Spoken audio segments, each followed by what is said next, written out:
Hello. Hello, नमस्कार गुरुजी, चरण स्पर्श। नमस्ते नमस्ते नमस्ते। आपका कई नमस्कार है, आपको भी नमन। बोलिए बोलिए। कई बारी से फोन कर रही थी आपको, बहुत दिन हो गए। आशीर्वाद चाहिए था आपका। हाँ, दिया ना मैंने। शुभ आशीर्वाद व्हाट्सएप पे किया मैंने। हाँ जी।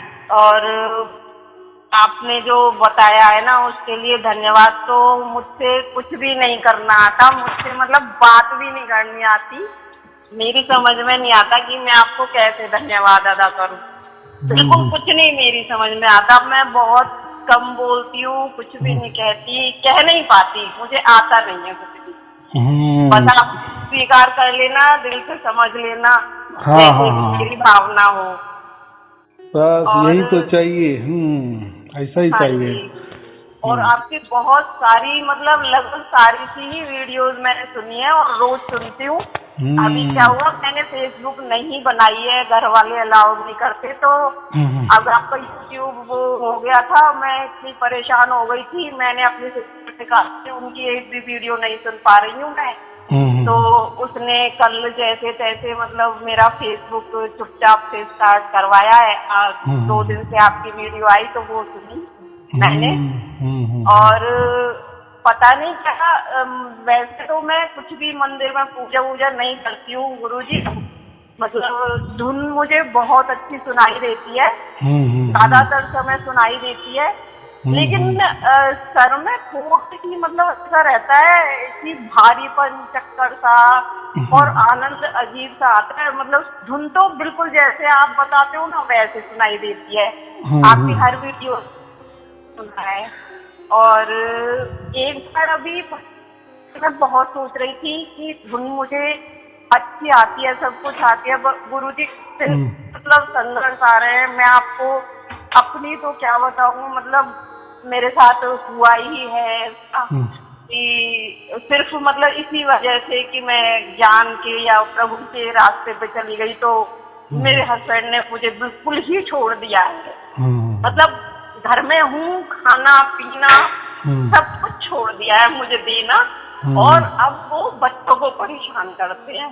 तो कोई बात नहीं, मुझे आप मिले और ज्यादा अच्छा अच्छा रास्ता मुझे मिलता जा रहा है। मुझे कोई दिक्कत नहीं है, छोटा सा अपना काम है मेरा, जितने आ जाते हैं मेरे पास मैं उसी से गुजारा कर लेती हूँ। लेकिन मुझे आपका आशीर्वाद बहुत ज्यादा जरूरी है। मुझे आपका आशीर्वाद चाहिए हमेशा के लिए। और कुछ टाइम पहले मुझे अभी मैं बहुत ज्यादा आपके बारे में सोच रही थी, तो रोने लगी थी मैं कि ये कैसे आ गए। मेरे मम्मी पापा भी नहीं है, मम्मी पापा की भी डेथ हो चुकी है, तो मैं किसी से कुछ नहीं कह सकती। तो आप ही को मैंने अब सब कुछ समझ आए हो, आप मेरे समझा नहीं हो। तो मतलब कुछ समय पहले आपके ऊपर मैं सोच रही थी, तो मुझे अचानक से पता नहीं आंखें खुली थी मेरी गुरुजी। आंखें खुली थी और मेरे जैसे मैं फोल्डिंग पे लेटी हुई थी, मेरे को एक बहुत पतली सी धागे के बराबर इतनी लंबी डोर, बिल्कुल कलर, इतना कलर था उसमें, इतनी अच्छी थी वो। मतलब नींद सी में भी थी और आंखें भी खुल रही थी, होश भी था। और मैंने उस डोर को देखा चारों, नहीं आई कहाँ से है, इसका छोर कहाँ है, लेकिन वो मुझे नहीं दिखा। वो धीरे धीरे धीरे धीरे मेरे जैसे 4-5 हाथ ऊपर वो डोर लटकी रही थी बस। मतलब मैंने कहा मैं गुरुजी से पूछूंगी कि क्या है। और दूसरी बात यह कि अभी जो मकान है थोड़ा खराब हो रहा था, तो वो थोड़ा टूटा, तो तोड़ के सही करा। तो तब से मैं क्या मंदिर में दीपक जलाती थी मैं, मतलब धूप बत्ती करती थी मैं। तो उस पे फिर धूल मिट्टी जम गई, रास्ता नहीं रहा मंदिर तक जाने का। तो इतनी परेशानी आई इसी टाइम, मतलब एकदम से मेरा क्या बताऊं, कुछ जो मेरे पास सैलरी वाली थी वो भी बिक गई अचानक से, रिस्क सा हो गया, परेशानी क्या। तो मैं ये सोच रही, मैंने कहा अंदर थोड़ा सा लगा कि कहीं ऐसा तो नहीं है मंदिर में दीपक नहीं जलाया, वो आपसे थोड़ा सा, और कुछ मुझे आपका सत्संग भी चाहिए। देखो ऐसा है, परमात्मा के लिए तो ये कोई भी और किसी की भी जरूरत नहीं है। वो तो गीता में तो कहा है, मुझे फल फूल भी दिए तो भी चलेगा, और उसके भी आगे गए एक पत्ती जो भी चढ़ाएगी श्रद्धा भाव से, जैसा हम कहते हैं ना, तुलसी का एक पत्ता भी चढ़ा है ना तो बस मैं उससे से तृप्त हो जाता हूँ। तो परमात्मा को कोई लालसा नहीं, ना पैसे की ना, बस उसको आपकी भक्ति भाव की रहती है, भावना की जरूरत होती है। तो वो कभी ऐसा मन में नहीं लाना कि मैं क्या करूँ, मुझसे क्या हो, मैं अभी ये ज्योत नहीं जला रही हूँ। देखो अभी ज्योत जलाना, अगर हमारा परिस्थिति अच्छी है तो ज्योत जरूर सुबह शाम को जलानी 5-10 मिनट के लिए, या जितना हमने उसमें घी डाला है या समझो कोई तेल डाला है। ऐसा भी कोई परमात्मा नहीं कहता कि मेरे लिए शुद्ध घी वाला ही चाहिए, वो तेल का भी चलेगा, घी की भी जरूरत नहीं। वो तो एक श्रद्धा भाव है। और अगर हमारी परिस्थिति वो भी नहीं ना, तो उससे भी नहीं किया तो भी कोई परमात्मा नाराज नहीं होता। ये तो हमारा मन ही हमको खाता है कि हमसे तो कोई गलती तो नहीं हो रही है, हमको परमात्मा का तो कुछ कम ज़्यादा तो नहीं कर रहे हैं, उससे परमात्मा तो कोई रूट तो नहीं जाएंगे। तो ऐसा ये मित भावना है, गलत भावना है, ऐसा कुछ नहीं होता परमात्मा के लिए। बस एक दो हाथ जोड़े तो भी बस, या नहीं भी हाथ जोड़े मन में भी लाया तो बहुत अच्छी बात है, और मन में भी नहीं लाया, स्वयं में विसार शब्द भी चल रहा है, तो फिर तो ये तो हाथों की भी जरूरत है, मन में लाने की भी जरूरत नहीं है कि कोई कुछ भी करने की जरूरत नहीं। फिर हमारा वो कब्जा ही कर लेता है ना, परमात्मा ही कब्जा कर लेता है। फिर हमारे साथ जो भी घटता है ना, तो प्रभु की लीला समझकर जो भी दुख है ना वो सह लेना। तो वो हमें ऐसा समझो कि वो दुख से छुड़ाता है, और जिससे ही भी हमें दुख मिलता है ना, तो ऐसा ही समझना कि पहले जन्म ने मैंने इसको दुख दिए होंगे, अब ये चुकता हो रहा है, अकाउंट क्लोज हो रहा है।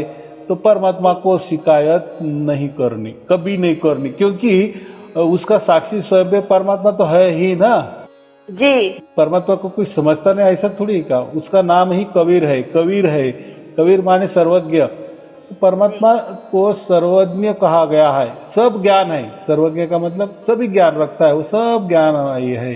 तो इसीलिए वो स्वयं में सर्वज्ञ होने के कारण हम जो अलग दिमाग लगाते हैं, हम जो जैसे ज्ञानी बनते हैं कि ये मंत्र से ले लो परमात्मा प्राप्त हो जाएगा, मेरी पूजा करो, गुरु की पूजा करो तो परमात्मा प्राप्त हो जाएगा, या कोई देवी देवता की पूजा करो तो परमात्मा प्राप्त हो जाएगा। ये जो ज्ञान या कोई ज्ञान गोष्ठी करते हैं, बस यही ज्ञान गोष्ठी करना ही परमात्मा प्राप्ति होती है।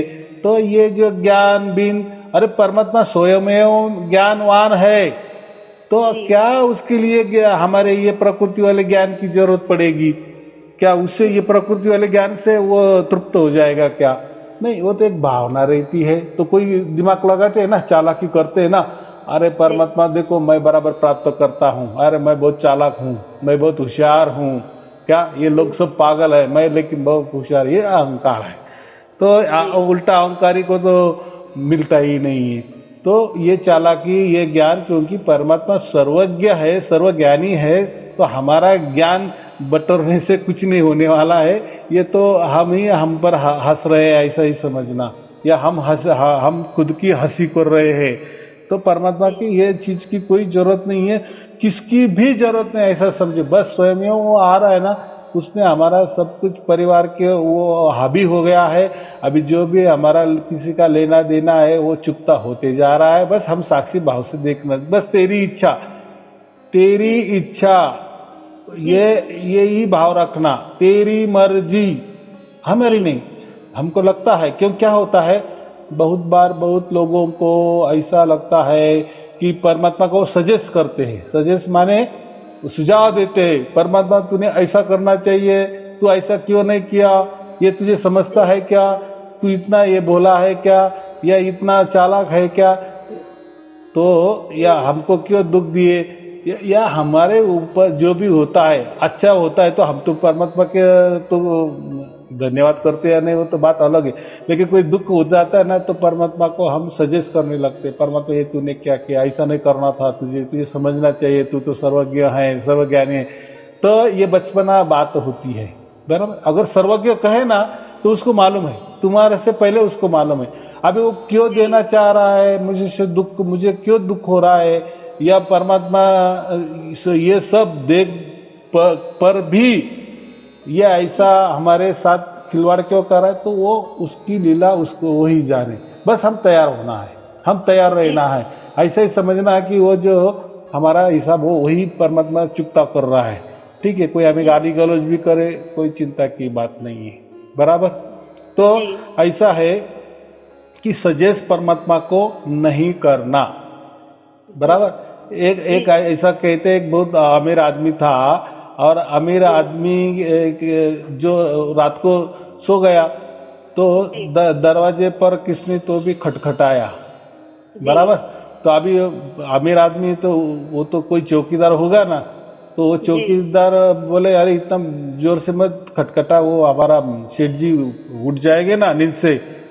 लेकिन उसने इतना जोर से खटखटाया था कि सेठ जी की भी नींद खुल गई। तो फिर वो बोला कौन है, बोला एक ये एकदम भिखारी आदमी है और वो दरवाजा खटखटाया, वो इतने जोर से खटखटाया, मैं उसको डांट रहा हूँ। बोले भिखारी है तो तू उसको कुछ तो भी दे दो, वो निकल जाएगा, बराबर। तो उसको फिर दे दिए पैसे, समझो 100 रुपए दे दिए। तो उसको कहे सेठ जी ने, तो अभी अगली बार ऐसा कभी नहीं खटखटाना, मैं नींद से जाग जाता हूँ ना, अगर ऐसा तू अच्छा रहेगा ना तो मैं तुझे 1000 रुपए देता जाऊंगा, 1000 रुपए दूंगा, बराबर।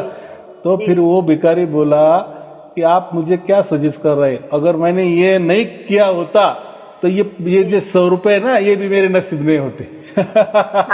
तो उसका मतलब ऐसा है, सजेशन नहीं देना, यानी वो भिखारी को भी सजेशन अच्छी नहीं लगी कि आप क्या सजेशन दे रहे हो कि मैं ऐसा खटखटा नहीं चाहिए, मैंने खटखटा इसलिए तो आपने 100 रुपए दिए, नहीं तो ये भी नहीं मिलते। जी बिल्कुल, बराबर कि नहीं। तो ऐसा ही तो एक भिखारी को भी सजेशन अच्छा नहीं लगता, तो या किसी ने उसका उकसाया वो नहीं अच्छा लगता, वैसा ही परमात्मा को सजेशन नहीं देना, बराबर। अगर वो स्वयं में हमें मिल गया है ना, अभी आपने कहा ना कि मुझे सार शब्द की प्राप्ति हो गई है, 24 घंटे है, तो बस हम परमात्मा के नजर निगरानी में है। तो वो क्या कर रहा है, कैसा कर रहा है, क्यों कर रहा है, क्यों कर रहा है, तो ये बातें नहीं लाना।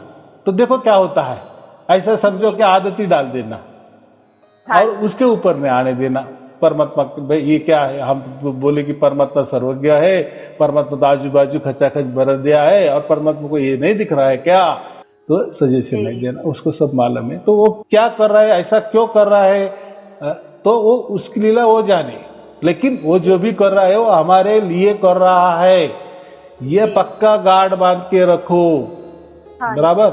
हाँ, तो कोई चिंता की बात नहीं, जो भी होना है होने दो, हम साक्षी भाव से देखना, हम उसमें से अटकना ही नहीं है। तो जितना भी तकलीफ होती है या जो भी कोई संकट आते हैं, तो उसमें से हमारा जो परमात्मा के ऊपर हमने श्रद्धा रखी है ना, उसमें ठेस नहीं पहुंचनी चाहिए। बस तू ही तू, तुझे जैसा रखना है, सुख मुझे सुख देना है दे, दुख देना है दे, मैं अभी कुछ सजेस्ट नहीं करूंगी, क्योंकि उसमें क्या है, सार शब्द का मतलब ही स्वयमेव परमात्मा, वो स्वयमेव परमात्मा हमारे अंदर आया है ना, हमारे अभी साथ में है, उसने हमारी सब कुछ डोरी पकड़ी है, नहीं हमें जीते जी बांध लिया है, ऐसा समझो। उसने उसका हाथ और हमारा हाथ पक्का बांध लिया है, बराबर। ये तो निमित्त मात्र, हम मर जाएंगे लेकिन वो तुरंत हमें खींच लेगा या उसकी परम धाम में वो उसके साथ ही लेके जाएगा, ये पक्का विश्वास रखना है। तो ये ऐसा है, जीवन में ये दुख सुख आने वाले ही है, ऐसा कुछ नहीं है कि परमात्मा हमें मिल गया, सार शब्द मिल गया तो ऐसा समझो चलो ये दुख आ गए, तो हम ऐसा क्यों नहीं समझते, मुझे 1% दुख आया ना, तो इसकी जगह 100% दुख आने वाला था, तो लेकिन परमात्मा ने 1% पे ये में हिसाब मिटा दिए। क्योंकि हमारे में तो जान तो है ना, जान तो नहीं किसने हमारी निकाली ना, इतना तो नहीं होता है ना, क्योंकि परमात्मा, हाँ हो सकता है अगर सार शब्द की प्राप्ति नहीं हो तो हो सकता है कोई आपकी जान भी ले ले, बराबर। जी। लेकिन परमात्मा साथ में है तो इतना नहीं होगा, थोड़ी तकलीफ तो होती ही है, बराबर कि जी नहीं? जी तो वो छोड़ देना, परमात्मा सब कुछ, ये जो हमारा हिसाब किताब हो गया ना, फिर पूरे हम खाली हो जाएंगे ना, तो हमें फिर आनंद ही आनंद आनंद ही आनंद आता है। लेकिन वो कैसा है, अनुभव की बात है, बराबर। जी वो कोई ऐसा विचार करने वाली बात नहीं, विचार करना है ना परमात्मा के बारे में, बस तू ही तू, तुझे जैसा लगे वैसा करना, कोई नो सजेशन मेरी ओर से परमात्मा के लिए कोई भी विचार नहीं रखना।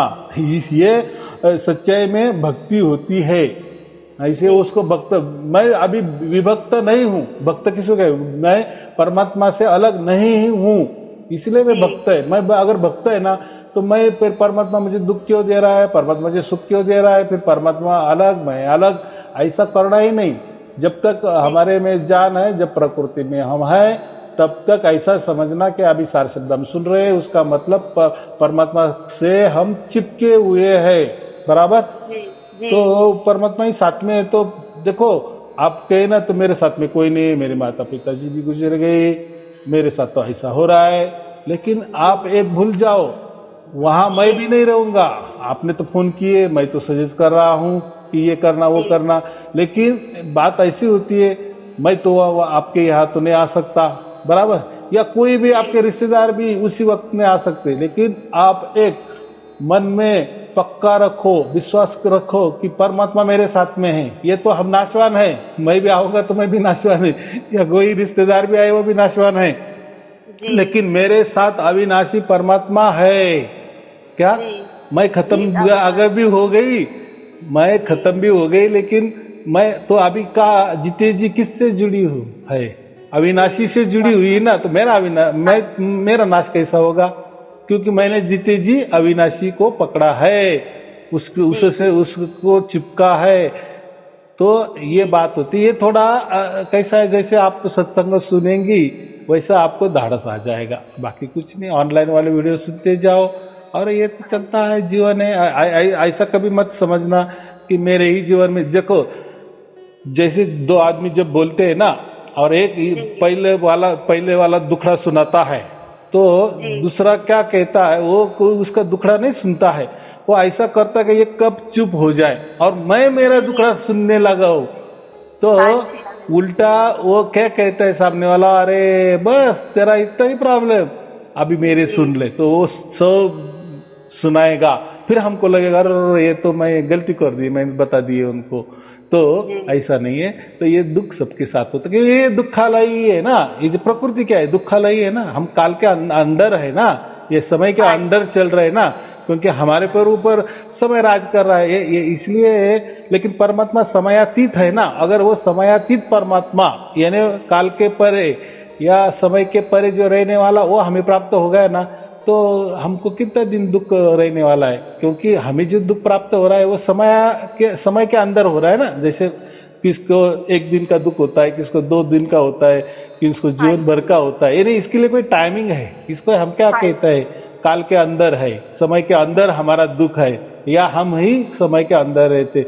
लेकिन हमने अभी जीते जी किसको प्राप्त किए, वो समयातीत परमात्मा को, समय के बाहर है। वो परमात्मा के लिए समय नाम की चीज ही नहीं है, इसलिए उसको समयातीत कहते, अकाल कहते, काल के परे, समय के परे, इसलिए तो परमात्मा है ना। और वो आदि अनादि है। हाँ जी। ये प्रकृति में चलता है, इतना बरस, अब्ज बरस, 100 बरस, क्या क्या है, कितने अब्ज बरस। लेकिन परमात्मा ये अब्ज जो नहीं, उसको कितने अब्ज करते रहे तो भी उसका समय नहीं खत्म होता, क्योंकि वो समयातीत है। उसके लिए समय की सीमा लागू नहीं है, समय के बंधन में वो नहीं रहता। अगर हमने जीते जी ऐसा परमात्मा को प्राप्त किए है कि जो समयातीत है, अकाल है, और वहां से उसने हमको डोरी फेंकी है।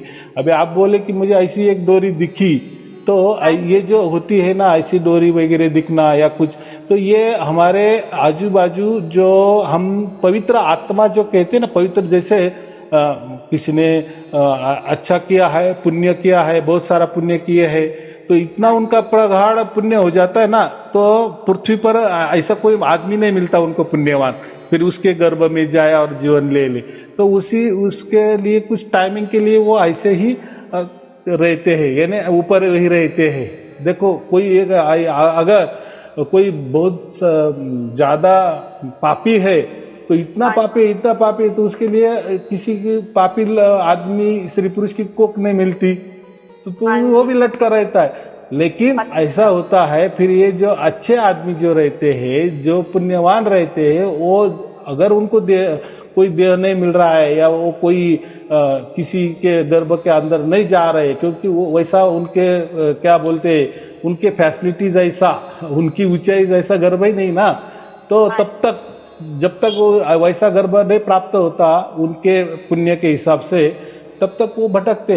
लेकिन उसको भटकाना नहीं कहते, तब तक वो क्या करते, एक दूसरे की मदद करते हैं। लेकिन किसकी मदद करते? जो पुण्यवान है ना, जो पुण्य के रास्ते चल रहा है, ईश्वर के रास्ते चल रहा है, परमात्मा के रास्ते चल रहा है, तो उसको मार्गदर्शन करते हैं और कभी कभी ऐसे दर्शन भी दे देते हैं, तो वो भलाई चाहते हैं।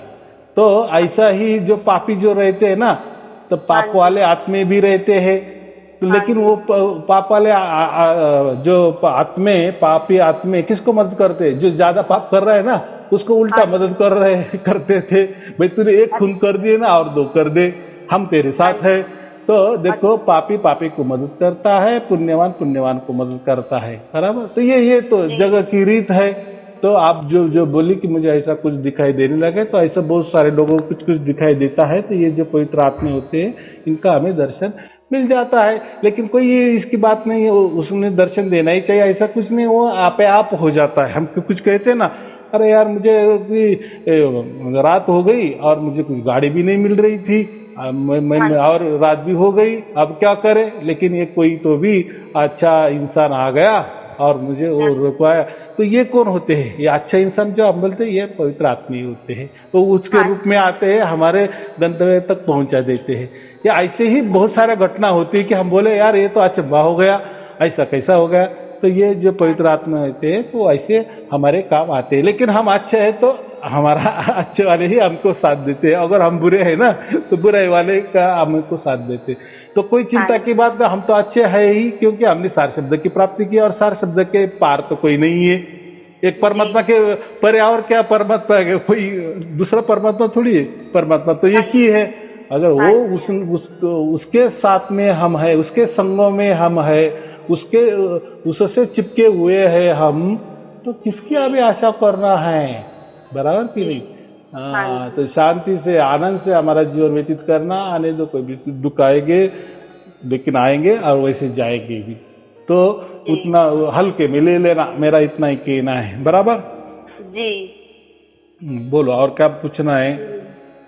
बस मतलब जो आप कह रहे हैं ना कि ऐसे सहन करती हूँ, जो कुछ भी होता है मैं ये सोचती हूँ कि भाई वो मेरे कष्टों को कम कर रहे हैं, बड़े कष्टों को छोटे में निकाल रहे हैं। लेकिन जब शरीर पे बन जाती है ना बात, घबराहट होने लगती है, ऐसा लगता है कि अब मतलब मुझे कुछ हो जाएगा, अब मैं मतलब सहन ना होने वाली जब आती है स्थिति, तब मतलब अचानक से लगता है कि इतना क्यों हो रहा है, मतलब कि मैं सहन भी नहीं कर पा रही हूँ, इतना मतलब सहन नहीं होता। तब बस थोड़ी सी हो जाती है प्रभु से शिकायत, बस। बराबर है, ऐसा ही होता है। तो कैसा है, जिसके पर बीतती है ना, उसको वही जानती है, ऐसा कहते हैं ना। तो ये ऐसा ही होता है। लेकिन अभी इतना ही, अभी आपको समझ में आ गया कि हमारे साथ स्वयं परमात्मा है, तो अभी किसी डरने की बात नहीं है। तो चलो, प्रकृति में रहना है तो ये तो बातें होगी, डरना पड़ता ही है या डर लगता ही है। लेकिन अभी उसकी आदत कर डालो तो देखो फिर एकदम अच्छा ही अच्छा हो जाएगा। बस इतना ही रहता है, बाकी कुछ नहीं है, बराबर। ठीक है। चलो ठीक है, शुभ आशीर्वाद। सत साहेब जी, सत साहेब जी, सत साहेब जी।